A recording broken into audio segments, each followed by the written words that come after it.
Welcome to Dodgers Daily. Casey Porter here. So glad that you decided to tune in. Fans, today we have a very, very, very special guest. One of the players in the Dodgers system that I probably, if you can go back to any of my receipts for any of my interviews with any of the coaches, probably have as much or more respect for this young man as anybody in the organization. GriffinLockwood-Powell, better known as Lock, joined Dodgers Daily for the first time. Super excited, Griffin. Oh, yeah. Yeah, thanks for having me. Excited to be here. So are you called Griffin more often, Lock more often, Powell more often? How does that go? You know, I was never called Lock until I got to the Dodgers organization. Actually, usually it was Griff, GLP. Some guys called me Whiffy. I don't really know where that came from, but yeah. So Lock, first time ever in the Dodgers, so it's interesting. I don't think I'd want to be called Whiffy. Yeah, I don't know where. I think it came from like my freshman, sophomore year playing Fortnite or something. I don't know. It was an interesting way. But yeah, for baseball, definitely not the most comparable thing for that. So Sioux Falls, South Dakota, right? That's right. Yep. So how in the world does a guy from that climate grow up liking baseball, want to play baseball, right? I mean, baseball in the cold is, boy. It's cold up here. It is. I actually don't know how I first started. I've just always loved it. Loved playing it since I was a kid, 4 or 5 years old, whatever it is. But yeah, I mean, you got 5 good months to play it here. So it's an interesting choice for sure. I mean, looking back, I couldn't play basketball. I'm about 6'2", 6'3", so that probably wouldn't have worked out. Not the can't jump the highest, stuff like that. So baseball is a good pick, I think. But yeah. I know you went to Central Michigan, but are you a South Dakota State fan by any way? I would say I'm more of a USD Coyotes fan. I got a lot more boys that went there than SDSU. I got a few. My mom actually went to SDSU. But yeah, I mean, if they're not playing each other, I'm rooting for both of them. Obviously, I was bummed they were both in the semifinals of the FCS playoffs, both lost. But yeah, I was pretty bummed about that. Yeah, it was. Okay, so let's talk about your time there at Sioux Falls Lincoln High School. As a sophomore, 2014, you guys won it all. As a junior, you made the championship game, and as a senior in the semifinal. I may have those last 2 years backwards. You might correct me on that if you will. But wow, what a career, right? Yeah, it was a good ride. So yes, junior year semifinals, senior year championship. Yep. The cool thing about when we won the championship, it was the first one in school history, and my older brother, it was actually his senior year. He was playing third base, I was playing first base. So that was a really special moment for us because that was pretty much his last games ever. So we got to go out winning the state championship.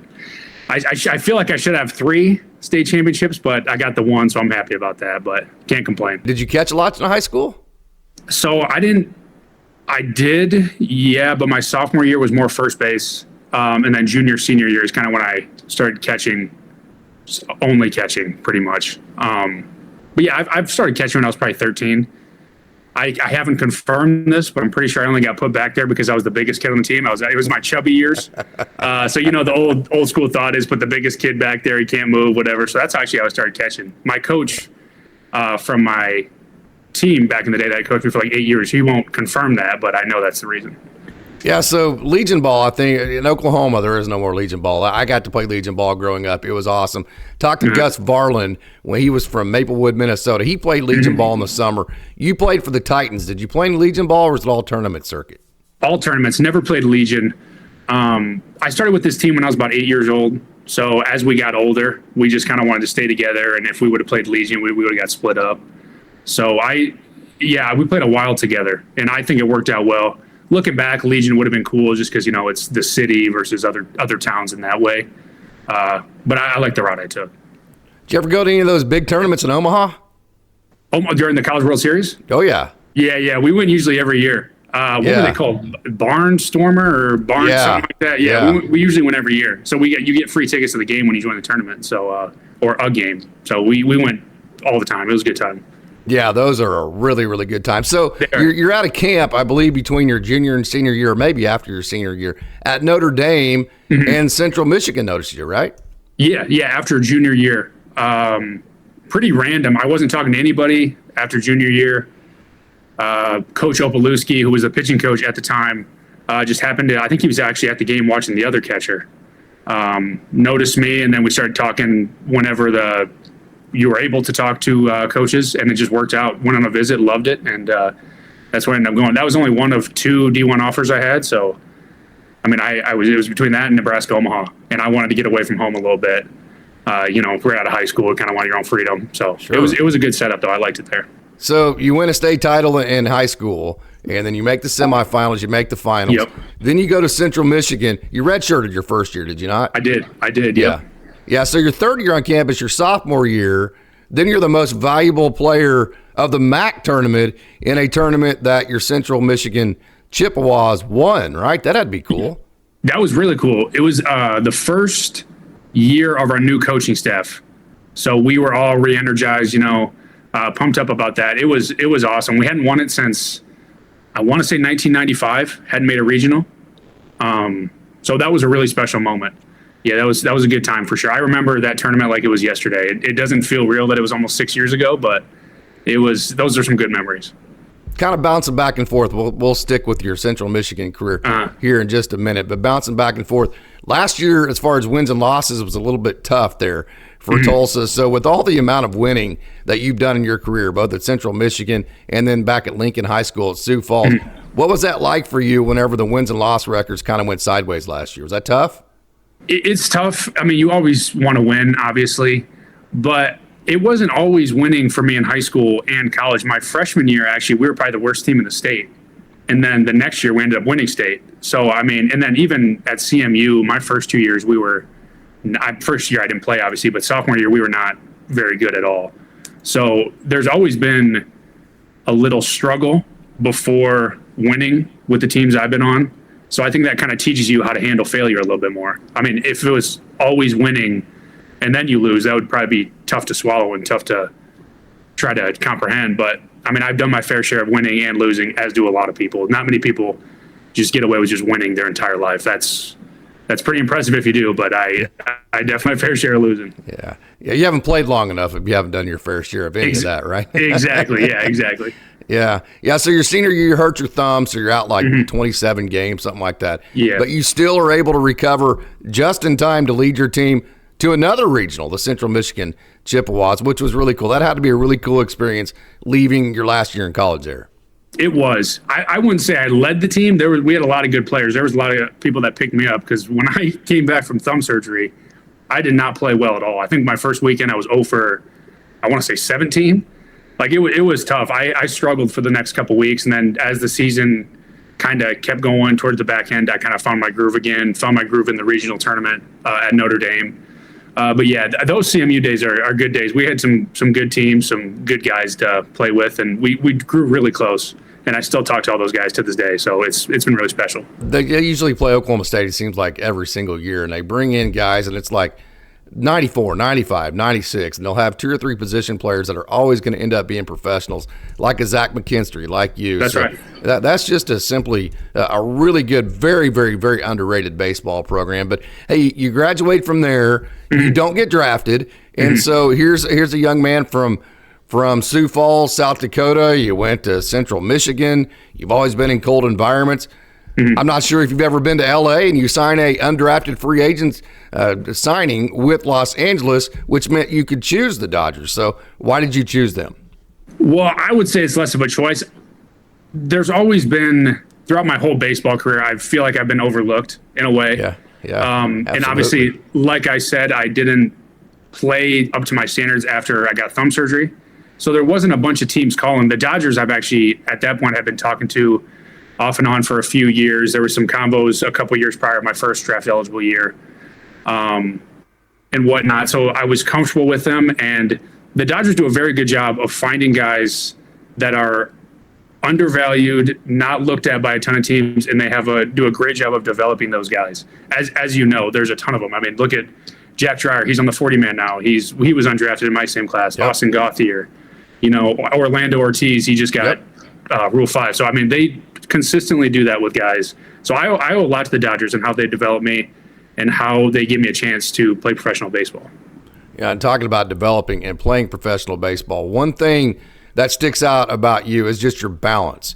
You're versatile on defense, so you have balance there in terms of positional versatility, but really the way you play offense. I mean, last year, your center field percentage and your oppo percentage were like exactly the same, right? So you've learned how to use the entire field. So where did that hitting approach come from? It must just be since when I was a kid, because obviously the old school train of thought, when you're at least when I was growing up, is hit the ball the other way, right? See the ball deep. And it's good to think that way. Like some guys can just get the ball up front consistently and just hit pull side and hit well. I am not one of those guys. I need to see the ball deep. I need to think more right center. The minute I start trying to get the ball out front consistently, I get these rollovers. I get balls off the end. I go through 30 bats in a year. Yeah, I go through 30 bats in a year. So I got to see the ball deep, and I got to think right center. And that's when my swing plays the best. It just kind of flows a little bit better when I think that. So this time last year, you're looking at being at Double-A Tulsa, and you catch some. And then that team had Brandon Lewis, and it had all sorts of different guys that could play first base. And then obviously you had Diego Cartaya and Dalton Rushing. So this time last year, were you sitting around wondering how you're going to get all your bats? I mean, yeah, right. Like, this is what we do. We think about these things. I try not to think about those as much because I can't control that. Right. I just try to go do what I can do, show up in the spring in the best shape I can possibly be, and prove that I'm worthy of getting these at-bats, right? So I knew just based off the previous years that catching probably wasn't going to be my primary position in the beginning of the year because that's how it was years past. But I knew that time was coming at some point. So you just have to stay ready. And even in high school, early years of high school, like I was coming off the bench, getting late pinch hit AB. So I'm kind of used to finding ways to put together good ABs, even when it's been a while since I got my last AB. But yeah, I mean, looking around, obviously you're like, what's it going to be? But Henny found good spots to put me in. And I appreciate him for that because he consistently put me in there. Good game, bad game, I was in there. So that was helpful to know a little bit more this year that, hey, you're going to be in the lineup every day. Yeah. Fast forward, Diego Cartaya gets promoted first, and then Dalton Rushing gets promoted first. So was there a sit-down conversation from the organization with you and Janer that you guys are going to have to catch more, or is it just one of those deals to where it was pretty obvious and nobody needed to say anything? It was pretty obvious, right? Because we were the only two there that could catch. And I love to catch. I've been catching, like I said, since I was 13, but there's always been this kind of thought that I'm not able to catch. And I'm not saying somebody's saying that, but like, just based off opportunities, and I want to prove that I can catch. Sure. Because that's a big position, a lot of responsibility, and I want to take that responsibility on. So I was excited, happy for those guys, obviously, that they got promoted. But I was happy I got to catch, and towards the back half of the year, I did catch quite a bit, so that was fun. Yeah, I've got kind of an interesting question here, kind of a light question. But you being from South Dakota, then playing college baseball at Central Michigan, you got to catch the starting position, you and Janer, every day, like right when it became July, the hottest part of the year in Tulsa, and it was blazing this last summer. Yeah. What was that transition like for a guy that's used to cooler weather? So everybody kept saying that, like how awesome it is that it's warm. And I'm like, guys, I would rather have it be 50 degrees out here than 95, 100. Like the heat, it takes a lot out of me. Yeah, the humidity is just, it's tough, but you just got to find a way, right? Like, I'm not saying cold weather is fun to play in, right? But it's the reality of the situation. You just got to do it. But yeah, I mean, Griff, our trainer, helped out a lot. Like I'd get back in the dugout, put a cold towel on my neck. I've never experienced heat like that before. I played in the Cal League where it was like 102, 103 in Arizona, obviously, but that humidity in Oklahoma is different. So that was interesting. I don't want to say I'm bad in the heat, but I'm more of a cold weather guy, as you know. Man, come July and August, it's 100 degrees every single day, and it's humid. Blazing. Oh my God, yeah. I just had that thought over and over. This is a dude from South Dakota that's just now getting to start every day, and it's the hottest part of the year. Kind of made me one of those baseball giggles, if you will. But hey, going back to your high school catching career. Usually in college, I'll ask you this, but usually in college, the coaches call your pitches. But you got to call all your pitches in high school, which probably was a pretty good experience because you get to call your pitches in professional ball too. So can you kind of take us through that evolution? Yeah, so the guys that I caught in high school, I was playing with all the way up through high school, right? So I get used to them. I mean, two of my good friends, Nolan Burchell, Isaac Rubendahl, were pitchers on that team. So I was also playing with them in the summer. So I knew them better than our coach did, obviously, because I'm playing with these guys year round. So and I started calling in the summer as well. So I kind of asked my summer coach one year, I was like, hey, can I start calling pitches? And he was like, yeah, I'm all for that. And then high school came around. And I was like, I'm calling pitches in the summer.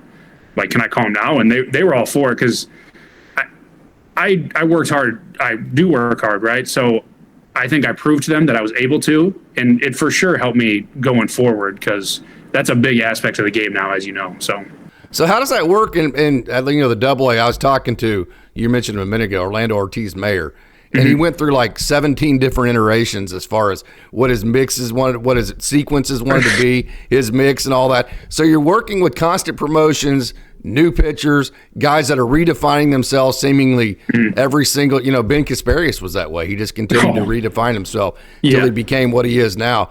So what's that like as a catcher whenever you're having to deal with that many different variables? Yeah, the pitching coaches obviously help out a ton. Duran and Denick helped out an incredible amount. They have the best scouting reports, and obviously David Anderson the year before. They're unbelievable with that, but it helps a little bit when you catch some of these guys in spring training as well, right? I like to keep notes. Like if I catch a bullpen or somebody's live that I haven't caught before, maybe just it doesn't have to be anything crazy, right? But just notes like what the guy throws, what he likes to do. And most guys, once they get to that Double A level, kind of know what they want to do to certain hitters. So it puts each hitter in a box in a way. But yeah, like Orlando, it felt like he had 30 different pitches. Yeah. So he was an interesting one to catch for sure, but he could throw all his pitches for strikes. So if I put something down that he didn't want to throw, like he knows what he wants to throw. So that made it a little easier. But yeah, I mean, just kind of studying up a little bit, knowing your pitcher. I think knowing your pitcher is more important than knowing the hitter, because say a hitter can't hit breaking balls, but your pitcher can't throw a breaking ball for a strike, you're not going to, what I mean? You're not going to throw that breaking ball. So you got to know your pitcher a little bit as well. I like to ask this of professional catchers too. They're teaching now, of course, the one knee thing, that's fine, but then teaching starting with your glove at the bottom and working up through the ball, right?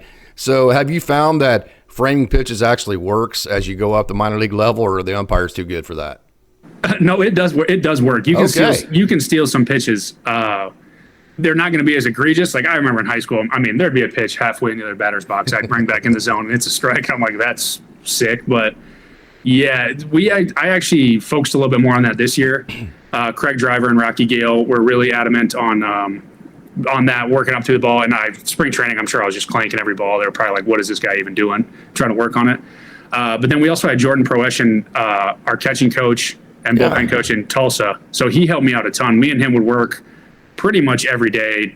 I mean, towards the end, every day for sure, because I was catching almost every day. He helped me out a ton, just kind of making me understand what to do in certain pitches, certain times of the, you know what I mean? So yeah, there were some good people helping out, but yeah, it took me a while to figure out, and I'm still learning about it as we go. But memory serves me correct, I think Jordan Proeschen, who you just mentioned, actually he was playing for a different team, but he was playing in Tulsa, and I think he got married at One Oak Field there in Tulsa, something like that. It was crazy. I remember this past year he had a gender reveal at Tulsa, but he did play in Tulsa back in 2019, I believe. Yeah, but that's I didn't know he got married there. I'll have to ask him. Yeah, you might ask him that. I don't know the exact stuff, but I remember congratulating him or something like that. But it was very interesting. Hey, the mentality of it's kind of cool. But of course, Diego has been moved on since. But you had Dalton Rushing and Jainer Fernandez, who are guys that will throw the ball back to the pitcher harder than the pitcher threw it if they're pissed about something, right? So fiery guys. Then you had you and Diego, who were kind of the chill, more laid back, the more, hey man, it's cool, let's stay calm here type of mentalities. That had to be a cool dynamic, didn't it? It was. There is some guys that love when you throw the ball, like Lucas Weff. Yeah. Watching that guy pitch is a sight to see. I mean, he is fired up. Must-see TV is what I call it. It literally is. He wants you to throw the ball back as hard as you can. I remember every time when T.Y. was playing third, he would get the ball and he would rip it at Weff. And I'd be like, this is going to hit this guy in the face. Like, he's going to be out. But he just gets fired up about it. But yeah, it is interesting. Some guys it's such a little thing to think about. But some guys do like it when you throw it back a little harder. Yeah. Obviously, sometimes you throw it back a little harder without even realizing it. Like you get a ball in the dirt that hits off your belly button or something. You're just kind of upset and you throw it back a little harder. But yeah, it's cool to see the dynamic. Yeah, so you got to play a lot of first base when Alex Freeland was still with the club early in the season last year. Yeah. So as a first baseman, you got to see a lot of his movements. You got to see his footwork, how he threw the ball to you. You were the one who had to anticipate where the ball was coming. So can you talk about Alex Freeland and his defensive game? Yeah, he's unreal out there. He was actually my roommate in Tulsa. Okay, good. Yes. Yeah, because Gator got called up, so Free moved into his room. He's defensively and hitting, obviously, but he's a great ball player. I never really had a problem over at first base when he got a ball. The ball he throws is just so true. You don't have to worry about sink or cut or anything like that. Like, it's usually going to be backspun pretty well. So, he makes some outrageous plays that I'm just like, I'm running over to first base kind of just just because, like, just so it looks like I'm trying to. And then he's throwing the ball, and I'm like, oh, he's actually going to make this play. Like some Jeter throws in the hole. I'm just like, wow. So he's really fun to watch. 100%. Yeah. So I've been wanting to ask you this for like 3 or 4 years now because I love your offensive game.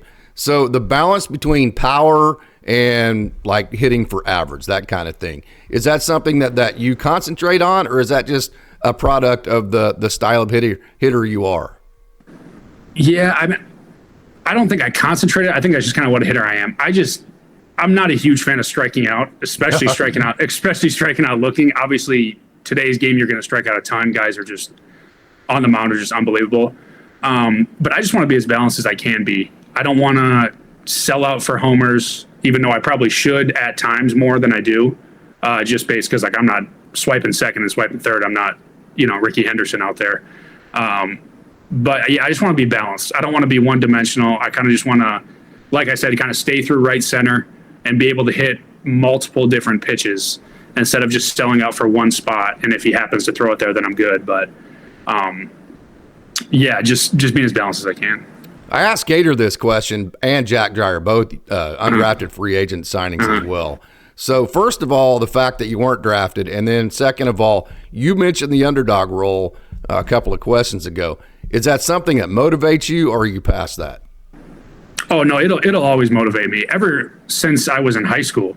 This isn't something that just started once I signed with the Dodgers, right? Like, this is from South Dakota. Nobody thinks anybody can play baseball in South Dakota. They're probably like, where is South Dakota even at? Like, right? Like, who even lives there?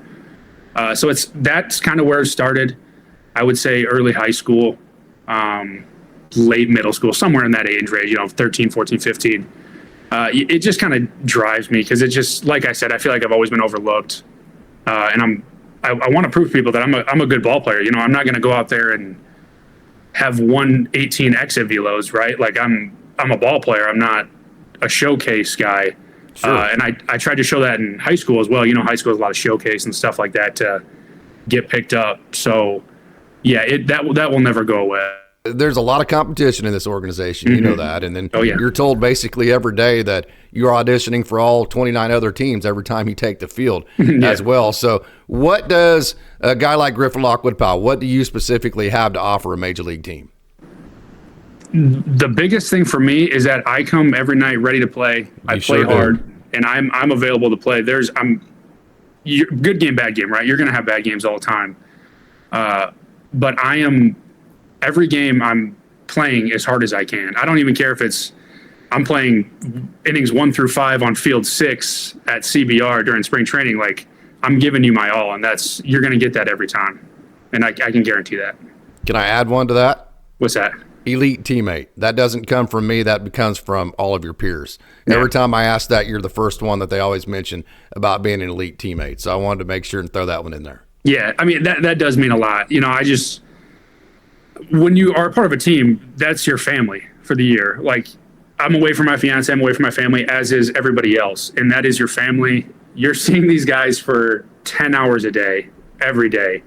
And so one of the big things for me is I want whoever I'm playing with to know that I have their back and that I'm rooting for them, right? Like, we all have worries and we all have fear in this game because people don't realize, but we've been thinking about this since we were 5-6 years old. Like, very high stakes. Right. Yeah. This isn't like over 20 years is what we've been playing this game for.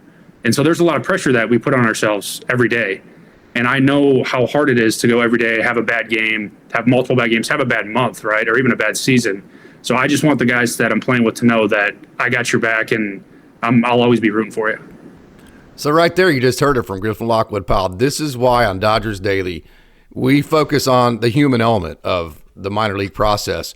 for all these guys. And we feel like we do it more here. And that's exactly why. You just heard it right there. This is a pressure pack until you see the grind at the AA level and watch a young man like I'll go back to Gus Farland, watching him in the dugout, literally, and you know what they're thinking.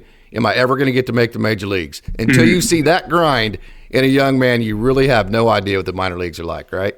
Yeah, I agree. It's a great life we live, but it's a very stressful, tough life. It's high stress every day. And my brothers do it all the time. They're like, "Oh man, what a hard life you have. You have a job that you just hit a ball with a stick." They always say that for some reason. You hit a ball with a stick, joking, obviously. Sure. But yeah, it's hard, right? This is our life. This is what we've been doing for, in my case now, I'm 26 right now, so I've been doing this for over 20 years, or at least thinking about it. And there hasn't been a day in the last 20 years that I haven't thought about this. Yep. So, I mean, this is pretty much everything. I know it's just a game, and we need to do a better job of treating it as just a game and not put so much pressure on ourselves, but this is important to us. If the big club called tomorrow and said, "Hey, you're getting promoted to the major leagues," what do you feel like is your part of the game that you can rely on the most to be a consistent major leaguer? I think my defensive versatility. I think I've proven that I can catch. Offensive balance, maybe? Offensive balance, yeah, as well. Yeah. I may not light up the stat book, right? But I'm going to consistently put together good ABs. I'm not going to give away too many ABs, stuff like that. And I'm going to be able to play anywhere. Like you said when you texted me, a little left field. I played 2 games in left field, but yeah, right. I like to think my favorite player was Torrey Hunter growing up. I always wanted to be an outfielder. So in my head, I think I could play outfield consistently. Sure. But yeah, definitely catching at first base. I think I've proven that I can play that at a high level. Okay, man, that's all the business I got for you. Yeah. Let's get to some lighter questions here. You ready? All right, yeah, I got you. Okay, so I've always wanted to go to Deadwood, South Dakota. I'm a history teacher, so that really has always intrigued me. I've never made it up there. I've been to Omaha several different times. Should have just went 2 hours north and did it. But when I go to Deadwood, South Dakota, what are the attractions that I need to go see? Deadwood is a crazy place out there. Yeah. That is, you go to downtown Deadwood and you're like, is this the 1860s or 1890s, whatever it is? There's casinos all on the block. I don't know how they have a license to do it because it's not legal in South Dakota, but they're able to do it for some reason. Bunch of restaurants, bunch of casinos, and the Black Hills are right there. Black Hills just beautiful. We actually went there in early October. It's just incredible out there. I mean, you can do whatever. There's mountains, lakes everywhere. It's beautiful out there. Yeah.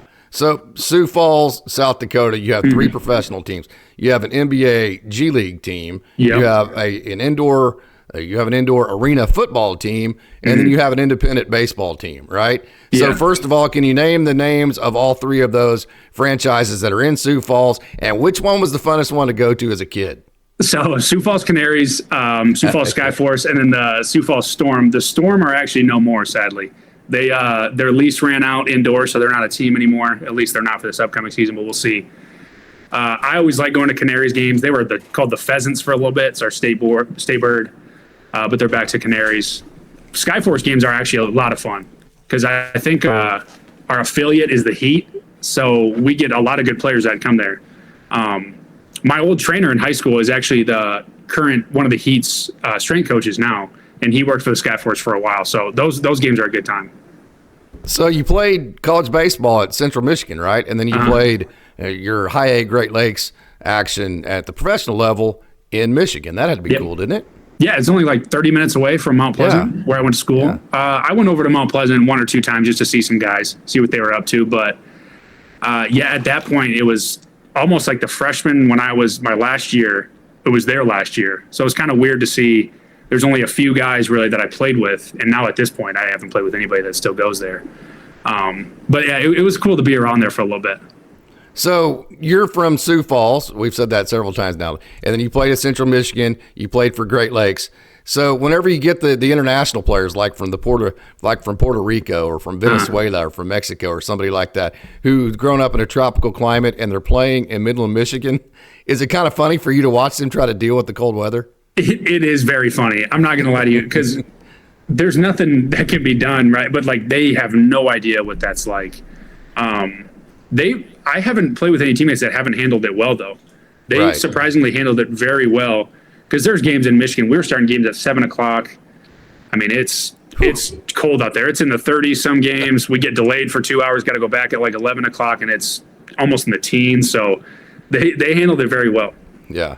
So what's the coldest moment you can remember standing on a baseball field? Yeah, that's funny you asked me that, because actually we were playing in Harrisburg. We used wood bats in high school.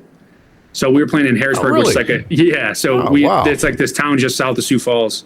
It was actually when my brother was still on the team. It was probably, man, I don't know. I want to say like 16 degrees, but I could be very wrong on that.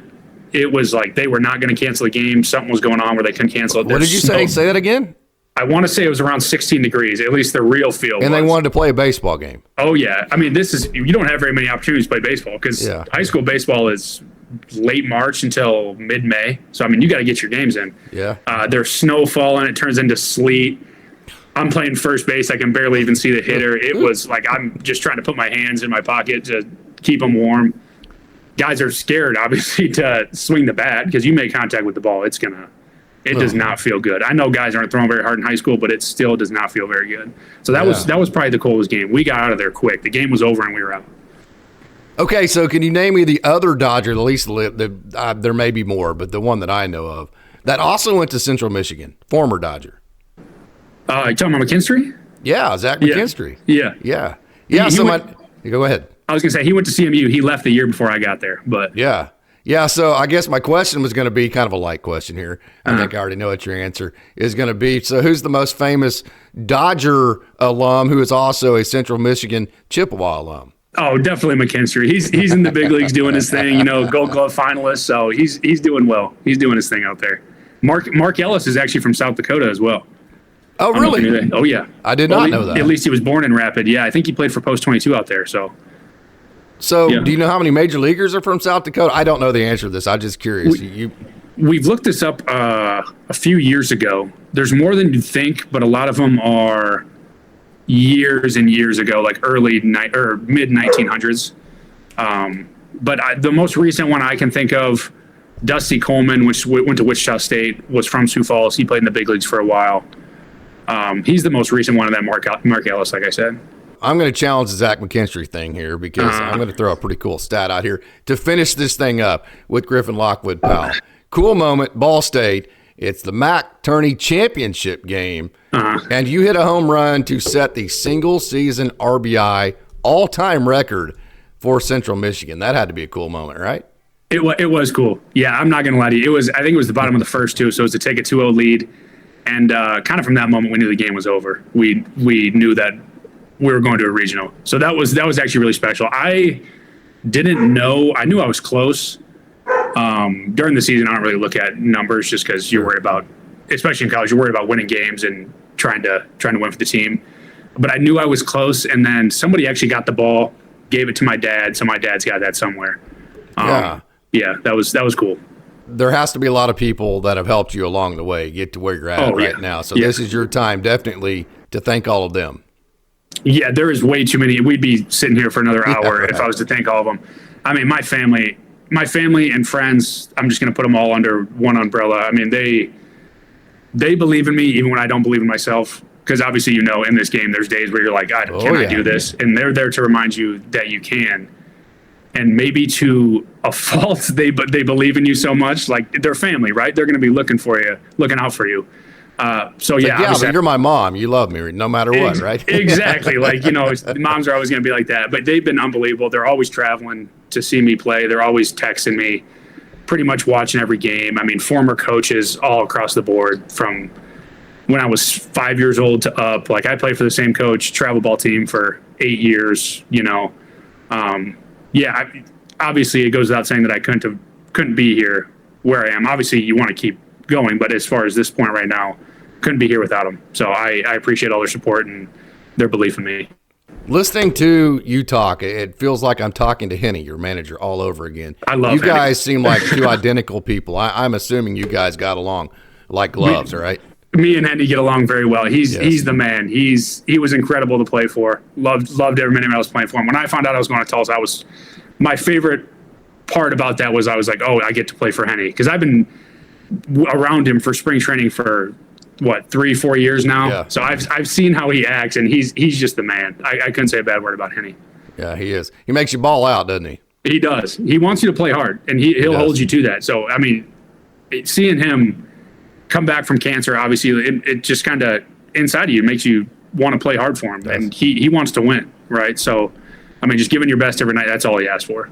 Now you get to do it again with Oklahoma City, so that'd be cool, won't it? I hope so, yeah. We'll see. Yeah, absolutely. Hey, Griffin-Lockwood-Powell, this has been such a wonderful honor. I've been wanting to talk to you for a long, long time. One of my favorite players, just that guy that you need to watch him play every single day to truly appreciate just how great this guy is on the baseball field.